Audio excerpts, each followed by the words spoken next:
Hello, everyone, and welcome to Dreamleapers Inspiration. I'm your host, Harriet Cole, and boy, do I have someone who is inspiring to talk to us today. It's a very special day for me. I've long respected and known the work of our guest. She, in spite of many obstacles, has created an incredible life, not just for herself, but for many women, not just in the United States, but around the world.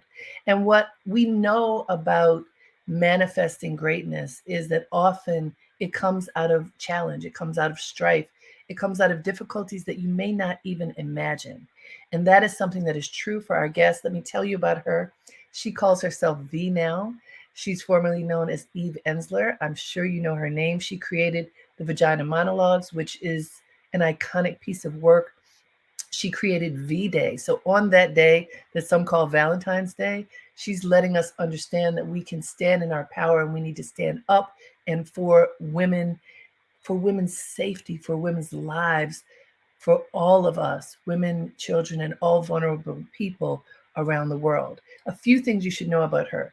She's a Tony Award winning playwright, activist, performer, and author of the Obie Award winning theatrical phenomenon, as I said, the Monologues, which, by the way, has been published in more than 48 languages, performed in more than 140 countries, and heralded by the New York Times as one of the best American plays of the past 25 years. That's no small thing. She's written several plays: Lemonade, Extraordinary Measures, Necessary Targets, OPC, The Good Body, Emotional Creature. I mean, it goes on and on.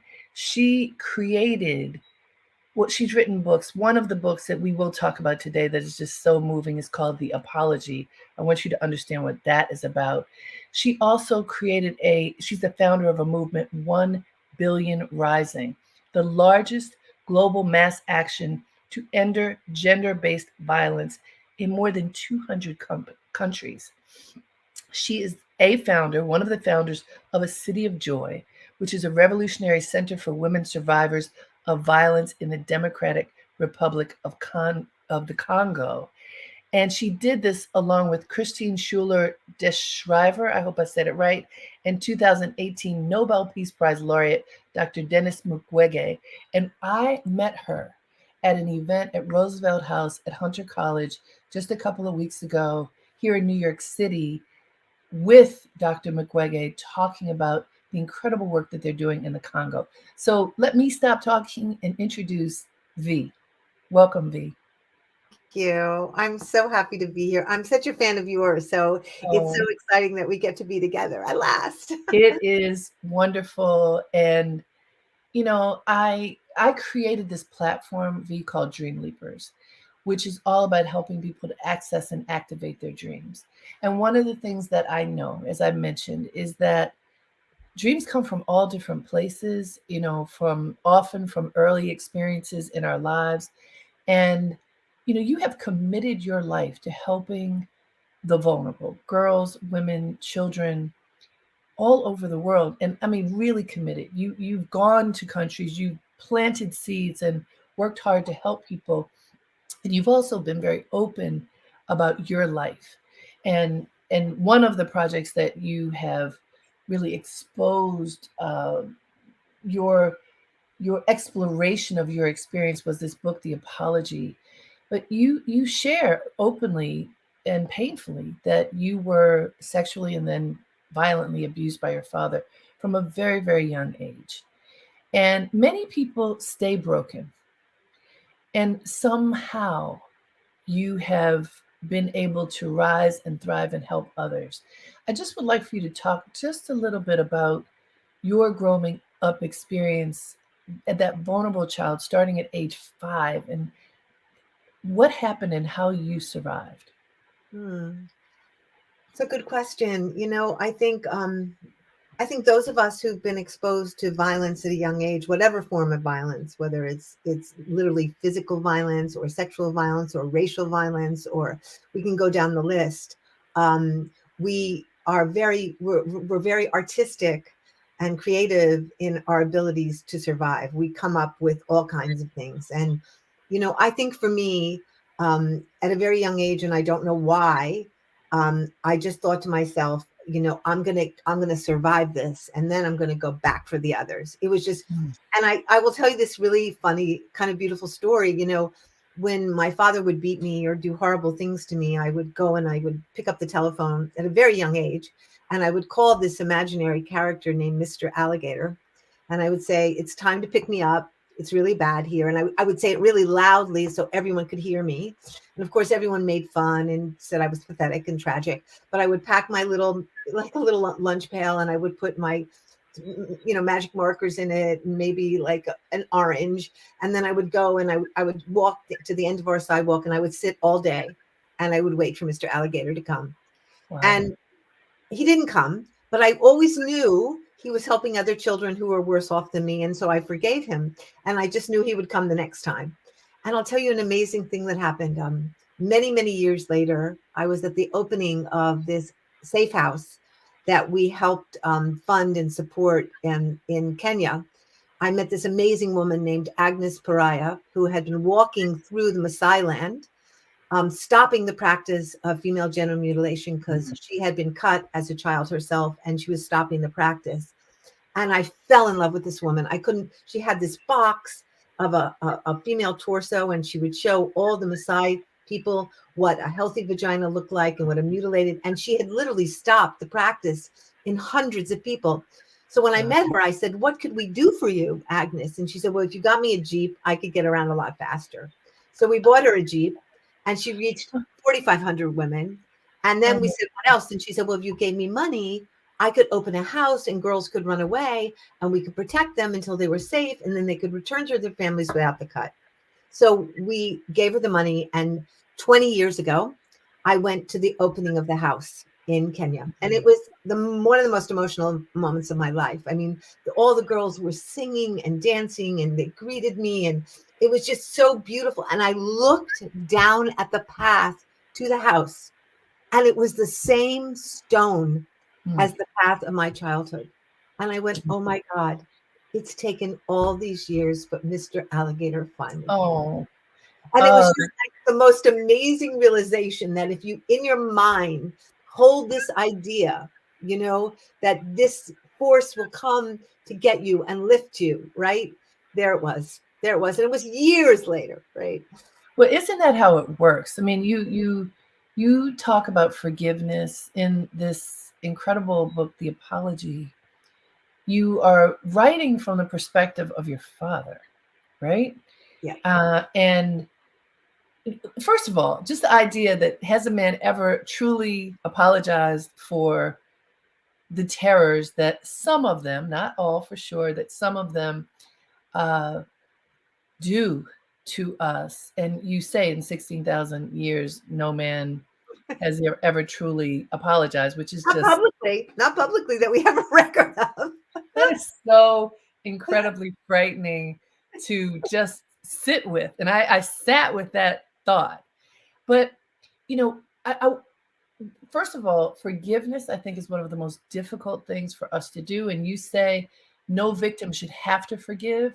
And yet, my experience of V is that when we figure out a way to forgive, we are released at least some way. Not that you have to, but there's some kind of release that occurs when you just let go that horror. But what would an apology look like Mm. if if one were to get it after some of the vile things that have happened in our world, that happened to you and so many others? What would an acceptable apology look like? Well, I think what you're talking about, apology, is really interesting, because I think one of the things they do to survivors of all kinds is they tell everybody we need to just forgive and move on. And I don't know that I believe in forgiveness, right? I don't know what that is. What Okay. I know is that I believe in apology. And I think there is an alchemy that occurs when you receive a true apology, where you release both your rancor, your resentment, your hate, your rage at that person. And that's as close as I know to forgiveness, right? Okay. But I think an apology is part of that release. It can't really happen without it, because there is no justice without that apology. There is no admittal. There is no reckoning. There is no accountability. And without accountability and justice, right? I don't see how we get to that next stage. I think writing the book, I waited for many, many years for my Yes. father to apologize to me, in the same way that indigenous people in this country have been waiting for their apology, and African American people have been waiting for their apology, and reparations and reconciliation and everything that comes with that. What I realized is patriarchy is founded, and racist patriarchy particularly, is founded on the non-apology, right? Like, men are Sure. taught from the very beginning, never apologize, never show weakness, never express doubt, never humble yourself, never, none of Like that, Shaggy right? said, it wasn't me. Exactly. You are Exactly. so right. I mean, it's built into the culture. It's into the patriarchal DNA. I really think when they constructed it, they went, here's one of the columns, never apologize, right? So I realized I had waited my whole life for my father to finally one day wake up and go, oh my God, what did I do? I was, Right. and it never happened. He died. And still I would find myself going to the mailbox Wow. waiting for a letter to arrive. And then Me Too happened, I think our movements are all connected. V-Day's been here for Sure. 25 years, which led into Me Too, which will lead into the next thing. But I listened as all these men were being called out, and I kept waiting. Somebody's going to actually stand up and own what they've done, speak to what they've done, take responsibility for what they've done, apologize for what they've done. And it didn't happen. So I decided, well, I'm going to write the apology I never got from my father. I'm going to go inside him, which I was always terrified and also unwilling to do, because I liked my father being a monster. I had kept him as a monster, but I also, by keeping him as a monster, kept myself as his victim. So I was still inside my father's narrative, right? I was still fighting that story, fighting that battle, proving to my father I wasn't who he said I was, all of that. And when I made this decision to actually go inside my father to understand him, not to justify his behavior, I want to be very clear, but to Right. understand what is the motivation of why my father did what he did. How did he become a man who was capable of doing that? I really believe in restorative justice deeply. I spent 8 years working in a maximum security prison for women. I really believe that we need to get to why people do crimes, Sure. what are all the pieces of that story. So when I wrote that book and I went inside my father, I began to see where my father was broken, where my father had been hurt, where my father was damaged. And that began to free me, because I began to realize this has nothing to do with me. This Right. has to do with my father. And I'm just in the path Ooh. of whatever tragic psychodynamics existed in him that are violent, that are unconscious, that are unprocessed, that are allowed to exist in a privileged white man. Okay, Sure. and because no one's challenging privileged white men to change, and And whew, you know what, V, I had the opportunity to speak to Viola Davis right after, well, as her memoir was coming out, which is, I don't know if oh, you've read that it, but memoir, oh God, it's oh my amazing, goodness. I mean, amazing, and you just cry. devastating. I cried through It's the whole thing. Devastating. right. And as she was talking about her father, she shared a very similar story to how abusive her father was, and how it took her, as she described it, going into his story, Mm-hmm. as an actor. Okay, so let me use what I've been taught to go into my father's story to try to understand who is this man, and also who is my mother, Yeah, to have allowed exactly. this behavior. And you talk about your mother and what she'd gone through, and what Viola came to was, when she came to understand who this man was and what his life had been, and certainly not a privileged white man, but a Mm-hmm. broken black man Mm-hmm. who had grown up broken. Uh, and because of all of those things, he was able to do the unconscionable. Yep. And so talk a bit about Mm. how you, if we don't say forgive, you tell me what is the verb that we put in there, but your relationship with your mother, because you talk about that, and the Mm. fact that she either turned a blind eye or otherwise did not protect you Mhm. when from age 5 to 10 you were raped, and later from 10 to 18 before you left were almost killed on multiple occasions by your father?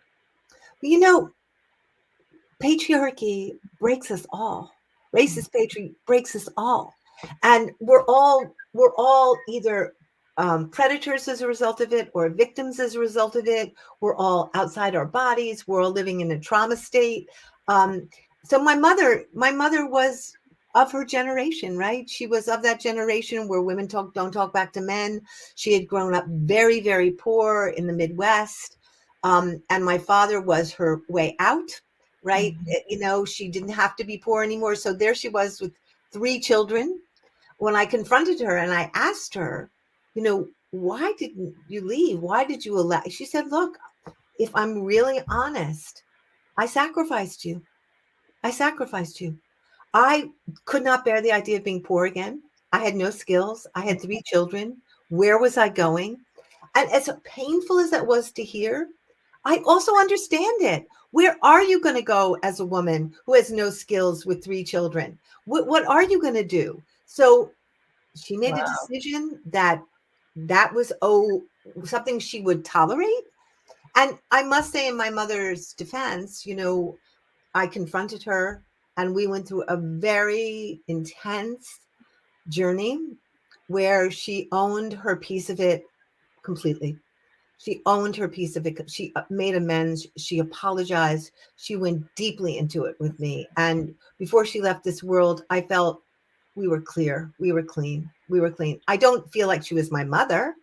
I will Sure. never feel like that woman was my mother, but I hold nothing against her anymore. It's like I bless her in whatever realm she is in, and I hope she is cleaning up whatever stuff she needs to clean up so she can go to higher realms. Um, Uh, Again, what is the verb you put there, or whatever that You know the what it word? is? It's apology again. My Okay, mother apologized to me. My okay, mother took all right, responsibility for what she did. okay. She owned it. And she let me know that she was hurt by it. And she cried with me. And she let me know there's 4 steps in the apology that I wrote. And the first one is to really ask yourself, how did I become a person who is capable of these deeds? What in my family, what in the society, what in the culture, what in the world created me to look really deeply about who are you and how did you become that? And then to look very deeply at the exact details of what you did to that person.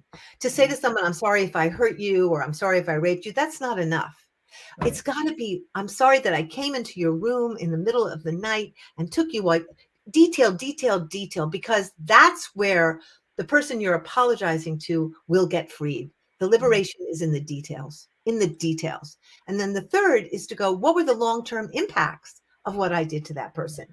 My father raping me and women across the world being raped, the implications of that, the long-term impact of that are devastating, lifelong, never safe in your body, never in your body, never okay with intimacy, never being able to trust anyone's touch, always having strange diseases and things that grow in your uterus and all kinds of reproductive organs, never being able to think because you're always traumatized, always waiting for doom and expecting disaster. We can go down the list to how many ways women are impacted by sexual and physical abuse. So take responsibility for the long-term impacts. And then the last one is really making a true apology.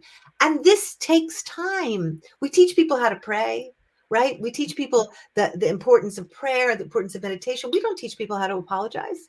We No, we don't don't. teach people that it's a deep, profound process. That's true. That's true.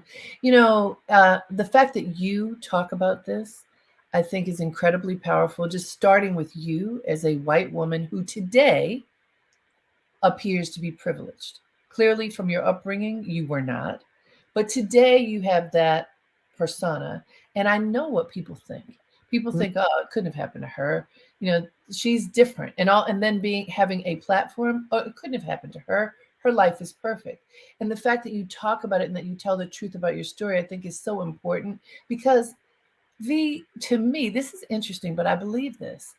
Mm. Poor disenfranchised white people, and in particular white women, are perhaps the most invisible people in the world. White Americans, we don't see poor white people in I movies, agree.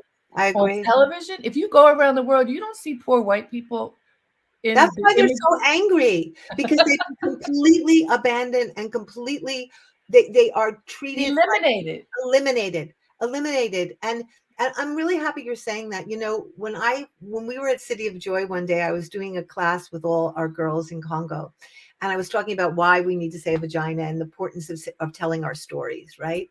And a girl stood up and she said, "When you told your story, I had no idea any white person had Exactly. ever gone through what I went through, and it Exactly. suddenly changed everything for me.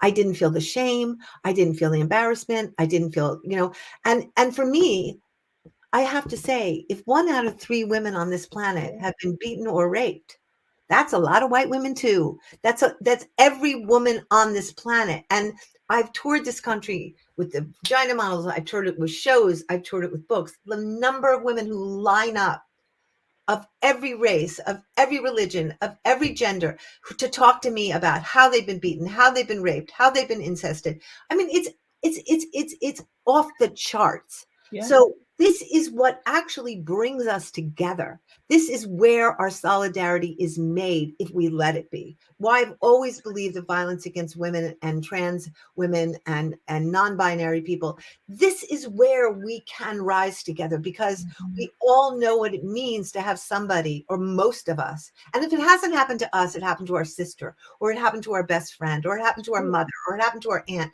So we know it can happen to us, and it acts as a form of keeping us silent, right? So when we Yeah. unite around this, we come into our power, you know. I think you're right, and I just want to make sure that we punctuate this point that many people do not believe because they don't see it, that there's a huge number of white people, white women who are in the same position. So those of us who sometimes, wave the flag of, and me as an African American, well, it happens to us more than anybody else, taking nothing away from the horrors that have occurred to African American people. I'm going to say, especially as it relates to women, things happen to women. And you're right. If we come together as women, looking across whatever our differences are to what makes us similar, there's power in that. And you certainly show that in the Vagina Monologues and in all of the work that you do. Now, I want to pivot to when we met recently with Dr. Mukwege. Is that how we say his name? Mukwege, Mukwege. Mukwege. Thank you, Mukwege. Don't worry, it took me years to pronounce I it. mean, so just everybody who's paying attention, we know that we have come, most of us, to enjoy the creature comforts of life that include lots of things that are destroying our universe, our planet, like cars that use gasoline, and all of the many devices that are now at our disposal. What we learned at this event at Hunter College, where I teach public speaking there, uh, was that the war in the Congo that has been going on, I believe he said since 1997. Is that correct? Yep. Unbelievable. That's so long. Is over technology, Mhm. because the the natural resources that are available in the Congo. You all described the Congo, the rainforest of the Congo, as the second lung of the world. That Right. the Amazon, which most people know, is considered the lung of the world. So if this is the second lung, if we destroy the Congo like we are destroying the Amazon, we destroy the world. And therefore, lots of people who want to make money and create these creature comforts that we buy are sending in mercenaries uh, and militia, I think they were called, Yeah. to fight over who has dominion over this land. And the result of it, V, can you tell us what is happening as a result of all these people coming in but raping the land, Mhm. and trying to have dominion over the land? What is happening to the people there? Well, I always think of the Congo as this astonishingly beautiful, generous woman, because it has Mm. all the resources of the world. It has gold, it has coltan, it has copper, it has everything. It has the luscious lands, it has the most beautiful forests. And really, from the time one can remember, it has been colonized, it has been extracted, it is exploited, it has been abused, it has been raped, it has been plundered, it has been pillaged by the entire world. And for the last 20 years, the war has really been fought to a large degree over coltan and other things that go into both now batteries of electric cars and that go into our cell phones and And computers. by the way, what is coltan? It's a little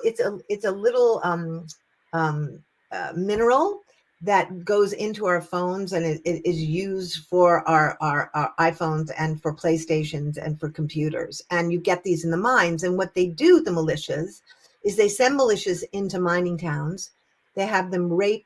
They have husbands rape their daughters. They have um, sons rape their mothers. With held with machetes. Then they rape everybody and gang rape everybody in front of their families, and the families go crazy and they flee, and then they take over the towns. So that rape is a very cheap form of violence that Okay. allows these militias to then conquer the mines and use the mines and export the minerals and own those mines. So it's being used as a tactic of war.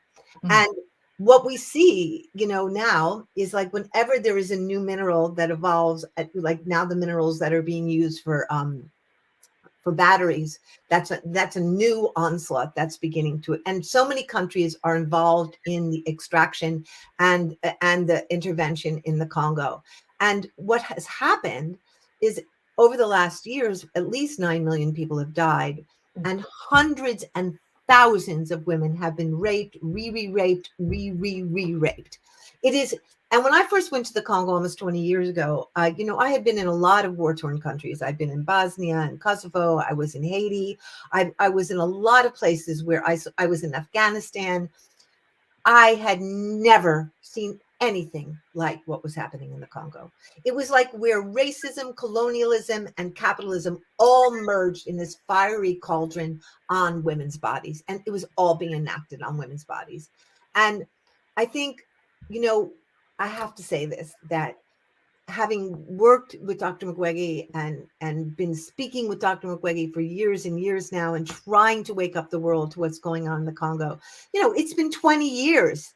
Look, in the Ukraine, in a very short period of time, the world Very. woke up. Like, I was on the phone just now on a Zoom call with Iranian women, just talking about how people just assume this is what happens in the Middle East, the way they assume, Right. what's going on right now with women rising up and risking their lives for their liberation of their own bodies to honor Amini, who was murdered so horribly, along with all the other women in the last weeks who are being murdered. But Right. the world doesn't care for Black and brown people the way they care for white people. And we don't seem to find the resources, and we don't seem to find the compassion. But in fact, we are benefiting from all of those resources in Congo. We are using them to our own advantage. We are making our lives comfortable on the bodies of Congolese women. So it is our obligation, is our duty, it is our humanity to wake up and say, I am going to care what is going on in the Congo. And Now, that's so hard to do. I remember I asked you at that event. Well, you talked about how the white, so-called white countries are the ones that get paid attention to more. The one country that in Black Africa that fared a little differently was South Africa, even though it certainly is white and Black. But I think in part because there was a figurehead.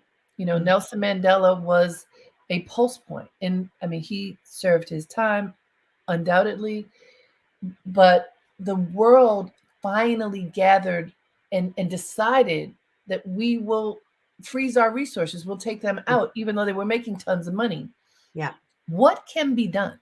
What is the belief that can be done in the Congo so that perhaps something like what happened in South Africa could happen for them?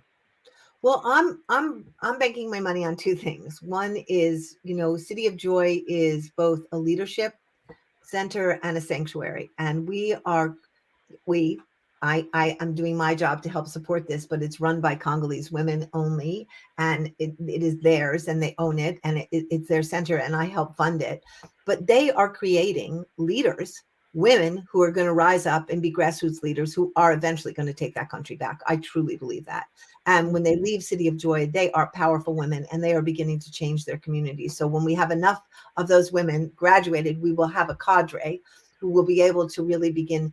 And I also think what we need the world to do is to ask ourselves, where do we benefit from the exploitation, extraction, destruction, rape of other people?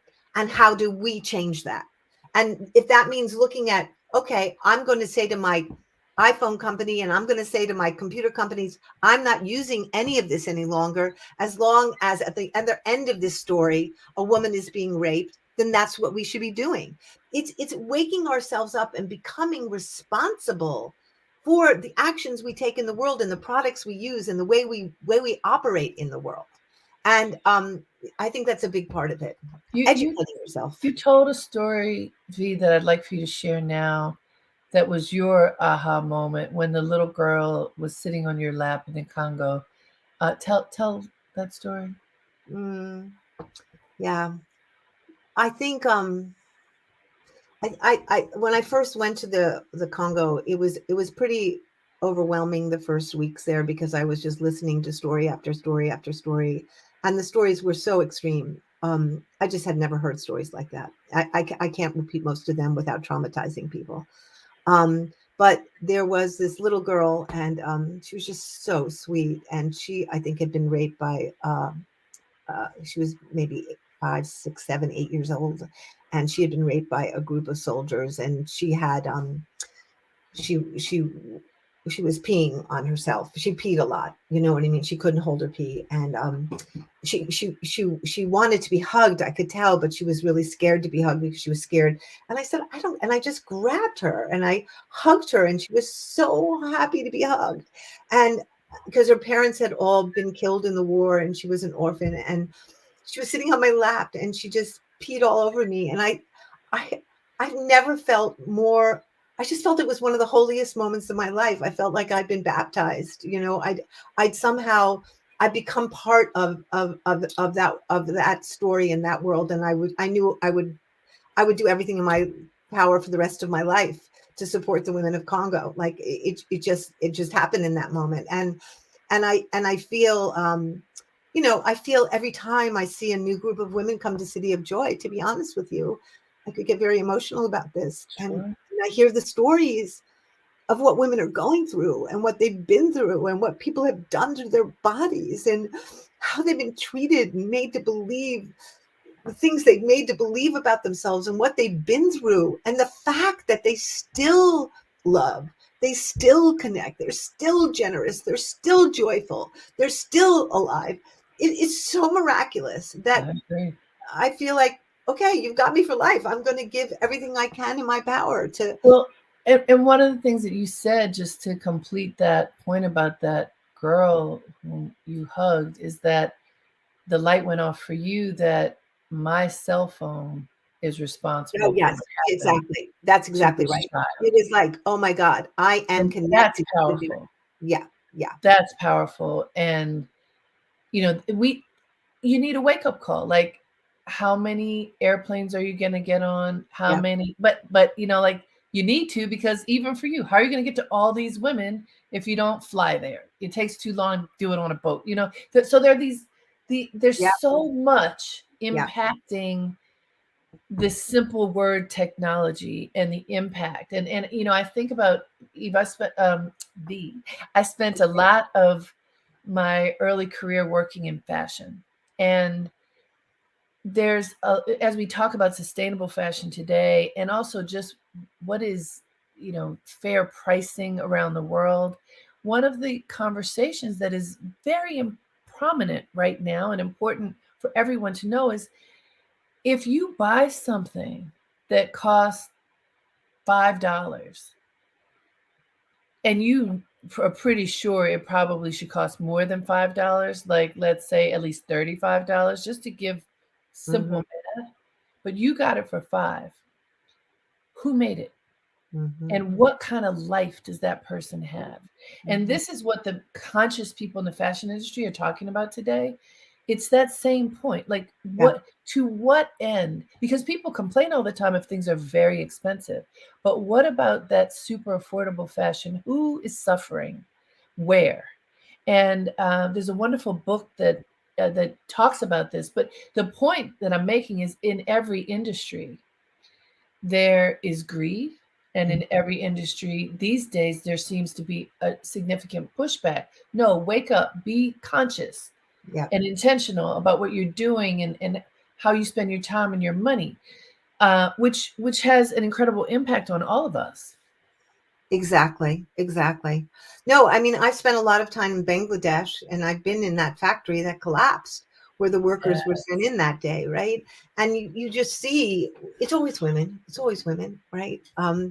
Who are sacrificed, who are, it's that constant theme of sacrificed, who was sacrificed during COVID, women, whether it was nurses or women who worked in chicken plants or women who were farmers or women who were working in elderly, aging homes. It was women sacrifice. We constantly are sacrificing women, and particularly brown and black women, let's face it.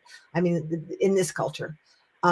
So part of it is like, how do we end a sacrificial culture? How do we stop Mm. sacrificing people and say everybody gets to have health care, everybody gets to live well, everybody gets to be cared for, nobody gets thrown out? And it's always the people who are giving us the most, taking care of us the most, nurturing us the most, that are the most sacrificed. It's not the CEOs who don't touch the hands of the people, who don't ever get down into the blood and poop of the people. It's always the ones who love us that get thrown away. There's a African scholar named Malidoma Some. I don't know if you know his work. He wrote a book called Of Water and the Spirit. He's from Mm, Burkina Faso, and he talks about he describes the lessons that the West can learn from indigenous African culture. And one of mm, the things that I love that he talks about in this book is how every single person in his indigenous culture is valued. mm-hmm. The people who are disabled, Yep. the people who are old and frail, the people who are not intelligent, Mm, every person is valued, and in a very specific way. yep. And and even another thing that was so beautiful, I love this book, is it, this description of the soil, and Mm, how it is the responsibility of the adults to keep the soil moist so mm, that the plants can grow. And then the figurative part of that was to keep the soil of the soul mm. moist so Yes. that everyone in the community feels that they can offer their gifts to their community. They don't have to Yes. go Yeah. somewhere else, right? Mhm. The What's the name soil of is the book? Like, fertile. It's called Of Water and the Spirit. oh, sounds beautiful. Malidome Some. It's Okay. wonderful. It's just, and his wife, who is now passed, Sabonfu Some, wrote a Oh, yes. I knew who she was. right. Yes. Okay, so that what she was his wife, and Oh, I yes, and they just had such interesting understanding to bring to the West, that we can learn from other people and believe. Look, let's face it, the many institutions that used to show African people only as yes. bare-breasted and beating a drum, not even explaining the importance of that drum, right? Diminishing Exactly. it to something that was just so-called tribal. So I want to go to the City of Mm, Joy, for a number of reasons, including, ever since I met you, I've just been reading and learning and just absorbing everything I can about you so I could be ready to talk to you and to honor your work as much as I can. thank And you. I watched the documentary on Netflix, and I want everybody to know you can watch City of Joy and learn. You're learning about it right now from V, but you can see these beautiful women tell their stories. And it is just incredibly beautiful to see that they are rescued by the City of Joy when many of them are thrown out of their yes, many fled, but then like their fathers shunned them because they got pregnant because they were raped. Mm-hmm. And just like the nonsensical uh, persecution that Mm-hmm. occurred, and yet they come to the city of joy, they get healed both physically and spiritually and become these emboldened women. An image of you showing them how they can walk with their shoulders back and to be full of pride. What made you and the doctor decide to make this film, and what has the reaction been to it thus far? Well, it's always the three of us, particularly Oh, Christine. And I just yes, want to say thank honor you. Christine because Christine really is the director and is the person making City of Joy And what happen. a beautiful soul she Oh, is. she's Absolutely. unbelievable. She is a fierce queen warrior. I mean, she is something else. But you know, I think the reason I thought we should make that film is that it was really important that we showed that one of the things I love about City of Joy is that it's entirely run by the Congolese. It's theirs. There's no internationals who are there. There's nobody in the way. It's their culture, it's their direction, it's under their auspices, and they've done something remarkable. And it's something we can all learn from in the West. And we always see the Congo as, quote unquote, the heart of darkness, all these images that are perpetuated about the Congolese, which are completely insane. The Congolese are the most beautiful, brilliant, gorgeous people who have just been, you know, destroyed ongoingly by the world. But I wanted people to see the power in Congolese women and how they are transforming themselves and each other and how they live in community and how they rise up in community and how they've created this glorious, what I call the holiest place on earth, where spirit and practicality, where dancing and learning about permaculture all live together in one universe, and they're not separated out the way they are in patriarchy. Like, Right. it is a true female community where dancing is as significant as learning how to do math, and there's no separation between those two. It's and I think it's Mm. really important that people know that there is hope after being raped. There's hope after massive trauma. There is a way to turn your life around. I think the second rape for women is after we've been raped and after we've been beaten, we're told our lives are ruined. And that's utter nonsense. You have to work and you have to go through a process of recovery that is painful. But when you walk through that portal, that wound on the other side is liberation, is light. And you just need supports that we have at City of Joy to help you walk through that portal, because the wound is a portal. The wound is a door to another world and to another spirit and to no one touches your soul. It's Mhm. your soul is there, and we just need to clear away the sludge and the pain and the trauma so your soul can really shine through and bring you to the next place of your life. I love the name, the City of Joy. And as I'm a writer first, and I see, I mean, you've written so many works. The language is so important So because I practice meditation. There's something known as matrika shakti, and it's mhm. like the holy power of the word, Yeah. right? And if you're able to embrace that and own it and find what is the perfect description of what you mean, then then however you understand God, then God touches it and lives through it. And I feel like your choice to call this refuge and this healing center the City of Joy is so important. And I know in the Black community we often talk about joy. We call it Black joy, and it's even if like folks who were on the plantation singing those Mhm. incredible spirituals accessed joy in their soul even when their backs were scarred. Mhm. And that's what that memory, that ancestral memory, came to me as I was watching the film, because there's joy in spite of Mhm. Mhm. so many things. When you talk to women before they've accessed the joy, when they feel like their life is over, that there's no reason to live because they have been violated so deeply, how do you reach them so that they see the joy, that it is reignited?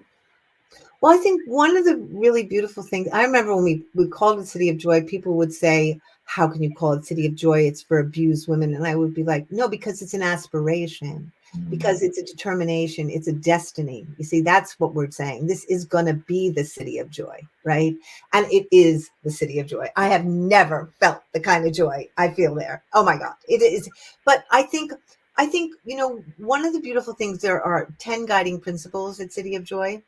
And one of the ways that they're communicated and taught is through song and dance. So people sing the principles. And from the first day they get there, they begin to sing those principles.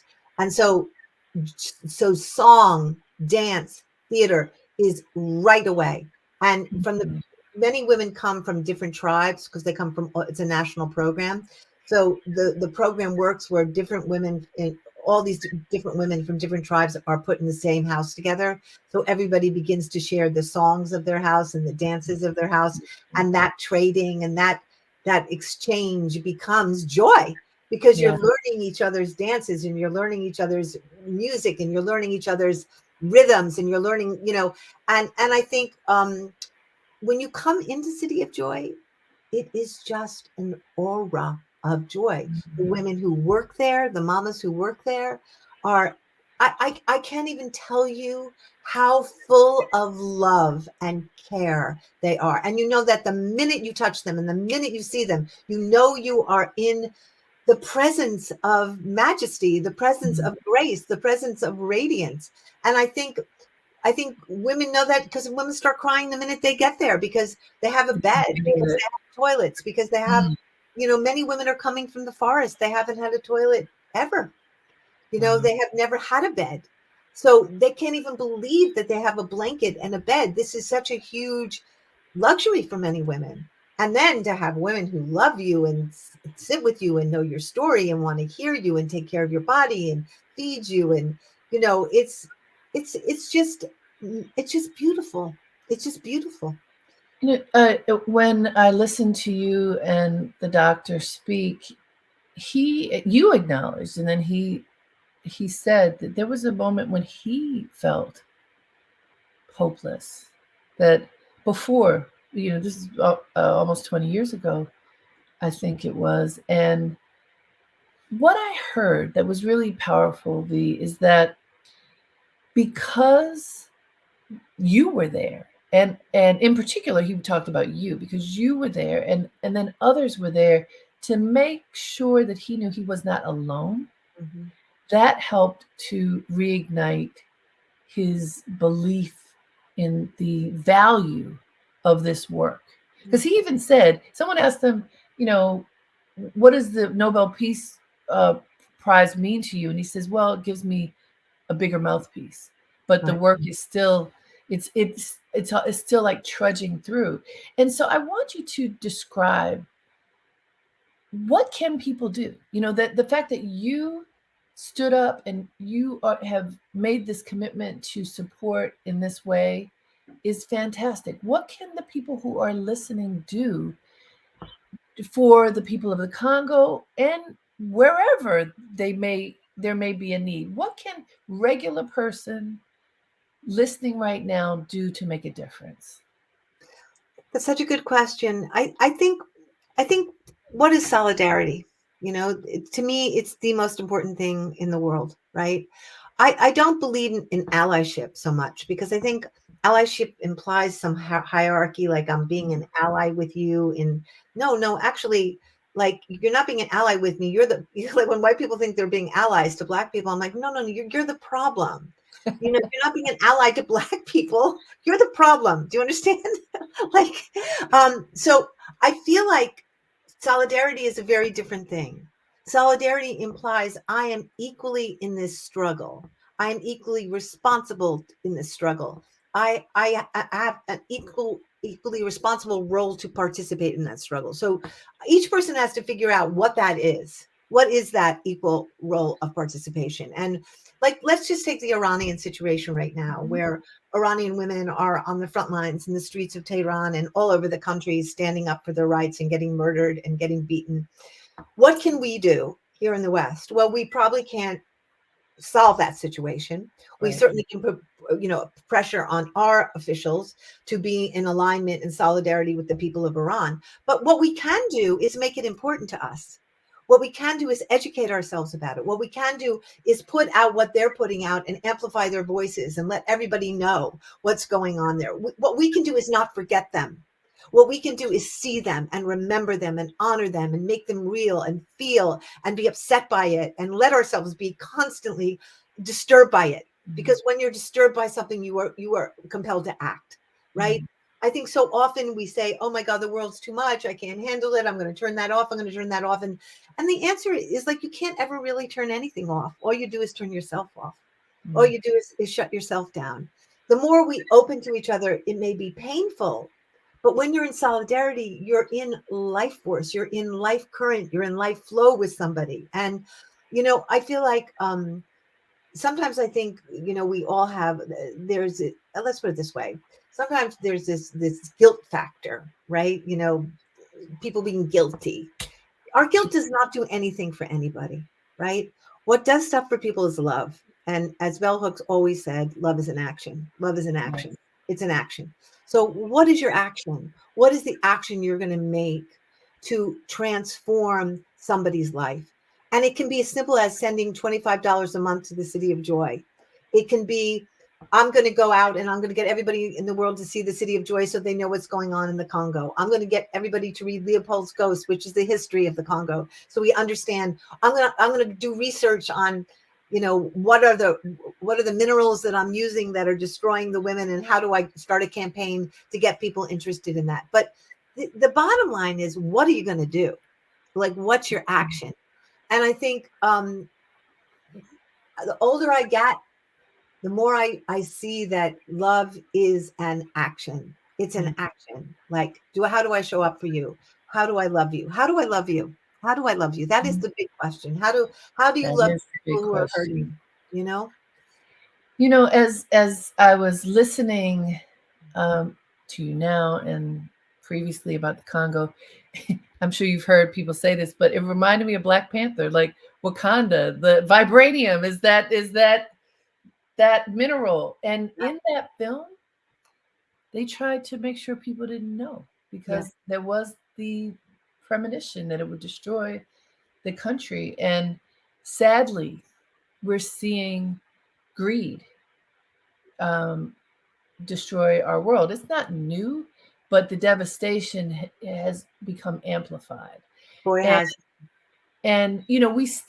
we live in a culture where there are still people who do not believe that there's climate change, who do not believe that raping the earth has consequences. And so, a friend of mine runs an organization she founded called All In Together. Lauren Leader, I don't know if you know her, but it's all about helping women to understand how they can be empowered in the political system Mm-hmm, mm-hmm. in Oh yes. whatever ways that they Yeah. can. Yeah. Yeah. Yeah. And that's another thing. Like as you say, if you wake up and you're like, what am I going to do? We have to do everything. Yeah. We have to do absolutely everything. Every So minute, every minute. Like, your life has to be dedicated to it every minute. Where's your bliss? What excites you? What excites me is when I see a woman come to City of Joy at 14 years old and she's broken, and 6 months later she is the most gorgeous flower, blossoming leader, powerful. I'm good. I'm good. I'm good. Like, I don't need more. Like, a handbag's not going to do that for me. Okay, it's not. yes, You know what I mean? Like, where yes.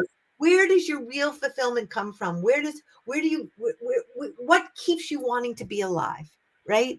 And I think this culture keeps telling us that fame and money and things and fortune are what wants, but that's not true.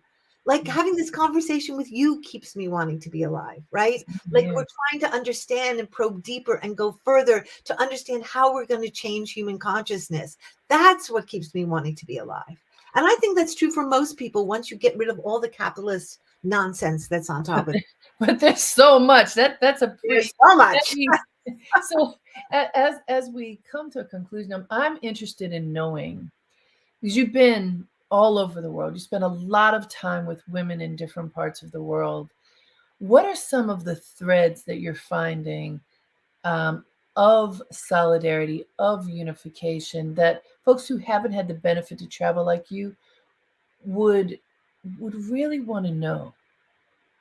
I would say very simply, there's not a country I've been to, and I've been to probably 70 or 80 countries, where women are not forced out of their bodies, made to feel less than, second class citizens, raped in numbers. There's not any culture that abstains from it. There isn't anybody who's exempt from it. There isn't anybody who does it more or less.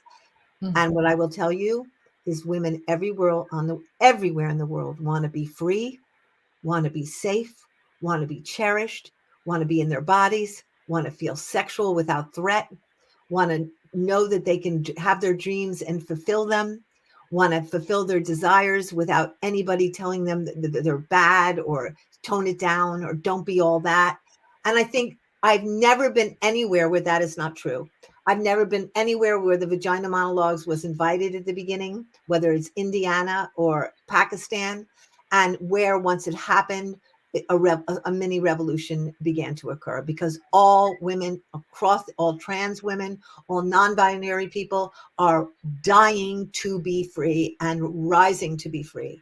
And we just have to join our hands, our hearts, our beings across borders, because borders are illusions, and know that in our solidarity, our global solidarity is our global liberation. We will never be free unless we are all free. It won't happen. So there is nobody less than, there is nobody above, there is nobody who did it worse or oppresses that.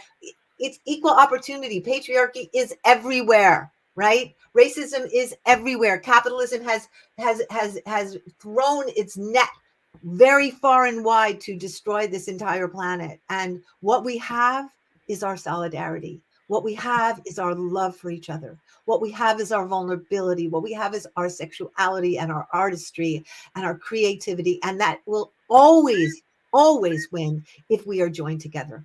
It's when we are divided that they will triumph. That's powerful. I would be remiss if I didn't mention talking about family. And for those of you who weren't there, who may not know, your son is somebody many of us know because he's a known actor, Dylan McDermott. And what I loved, and I said to him, I don't know him, but of course I know him through his work and I enjoy his work. He was sitting there on the front row looking at you with such pride. Mm, And, you know, especially in in our culture, in American culture, where celebrity is everything, people behaved in the right way. They didn't run up to him asking for autographs. They understood, also because of the way he held himself. He was mm, there in support of you and your work. It was a mm, beautiful thing to see, V, to mm, see family, to see the groundedness of familial love. mm. And then, you know, then there's just the fun part. Your son is Dylan McDermott, and we love him. No, So, thank you. That means so much to me. You know, I adopted Dylan many, many years ago when he was 15, and I was 23. And wow. and you know what? It was just an extraordinary journey. He had a very rough time. His mother was murdered in front of him. He Mm, grew up in real violence. I always feel his mother's with me. I feel like she called me in somehow. I really do. And that relationship taught me how to love. That relationship expanded all my boundaries of compassion, and he's a beautiful, beautiful, beautiful human being. And and I've watched him climb out of his darkness and his quicksand, and witnessing that. Wow. That's a joy. When you love someone, I think you see who they can be, who they are in their destiny. And I think part of loving people is loving them until they become that, right? And when yes. they fall off, reminding them, pick it up, get back on. You're not on that track right now, get on back. That's what love is, right? So I've gotten to, I've been his mother for 45 years, and Wow. just glorious, That's glorious years in my beautiful. life. Yeah. Who helps to pick you up when you're in those tender moments? My dog. No, I live in a small little community upstate, and so I have wonderful people here. But the main pick me up for me is the earth, the mother, the trees, the birds, the sky, my dog Pablo from Tijuana, who was a rescue. Mm, The earth for me is the greatest sustenance now. I go to her, I lay down on her, I press my body against her, I just want to be her servant now. That's all I want in these days. I just want to serve her and be her daughter the best I can. that's so beautiful. And please tell us, for those who would like to make contributions to your work, how can they do that? Well, I think the best way to contribute is to go to vday.org, or you can go to cityofjoy.org. But if you go to vday.org or 1billionrising.org, you'll see all of our work. And if you want to do a rising this year, we're rising this year for freedom to create the new culture all over the world. There'll be hundreds, thousands of risings. So check out 1 Billion Rising, see how you can create a rising in your community to rise for where you need to be free. Do you need worker exploitation to end? Do you need abortion rights to be restored? Do you need the earth to be respected? And whatever you need to be free this year, organize your people and put on a rising and join us, because it's going to be an amazing year. It's our 25th year, and I think we're going to see risings everywhere. Oh, beautiful. V, thank you, dear. What an You honor to talk to amazing. you. Just wonderful. My spirit is full. I hope that yours is, and It everyone who's is. connected to us, you know, offering all the light that you can receive. Thank you. You're amazing. All right. Amazing. Thank you. Thank you, dear. All right. Thank you. Thank you for being a part of this very special Dreamleapers event, a conversation with V. She is powerful, and you are powerful. And I hope that you realize that. And I hope that you take this moment to tap into that greatness within and share it with others.